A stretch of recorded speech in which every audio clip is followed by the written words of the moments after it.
بسم الله الرحمن الرحيم. السلام عليكم ورحمة الله وبركاته. هنكلمكم اليوم يا جماعة عن عملة اسمها اللضا. وفي مثل مشهور نزل عن العملة ديت، كان بينطلق زمان على أي حد يقول لك فلان ده ما معهوش اللضا. اللضا يا جماعة ديت هي عبارة عن عملة نحاسية حمراء كانت بتستخدم مع العملات زمان.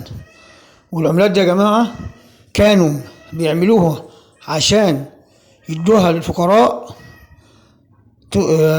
يصرفوها بدل الفلوس. الفقراء كانوا بياخدوا عملة اللضا ديت اللي هي كان مكتوب عليها الله الضامن.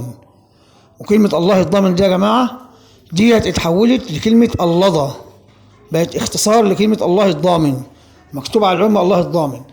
كان الفقير ياخد العملة ديت من بيت المال بتاع المسلمين، كان يروح بيت المال يفرض له بدل ما يديه فلوس يديله عملة اللضا ديت عشان تصرف في الأكل والشرب فقط، ولا تصرفش في أي أشياء تانية.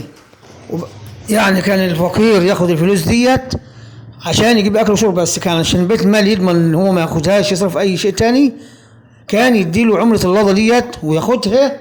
عملة اللضا ديت اللي هي العملة النحاسية الحمراء ديت ياخدها يروح يصرفها يجيب أكل وشرب من أي مكان، من أي محلات. طبعا بعد ما ياخدها معاه وما معاش فلوس غير اللضا ديت، ياخد كذا قطعة من اللضا ديت حسب بيت مال ما يديها له، ياخدها ويروح على أي مكان فيه محل يشتري منه. كان زي مثلا يشتري منه البضاعة بتاعته، وبعد ما يشتري بضاعته من المحل يدي الراجل عملة اللضا ديت. كان صاحب المحل يقول له هتشتري بايه؟ يقول له معيش غير اللضا. اللضا ديت اللي هي العمله مكتوب على الله الضامن اللي هي بيت المال مديها له. طبعا يا جماعه اللضا ديت هي احنا زي ما قلنا المثل المضروب عليها، يقول لك فلان معهمش اللضا. اللضا ديت اللي هي اقل شيء في العملات بتاعت الناس الغلابه المحتاجين. فكان صاحب المحل ياخدها تاجر ويروح يغيرها من بيت المال تاني بالفلوس حسب القيمه بتاعتها، وياخد فلوس بتاعت من كذا عمله اللضا ديت من كذا واحد ويغيرهم بفلوس وياخدها.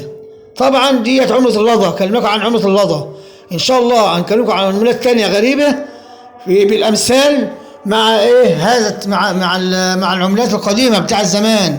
يا ريت اللي ما اشتركش يشترك في قناه اثريه محمد نشار ويفعل الجرس علشان يوصلك كل جديد.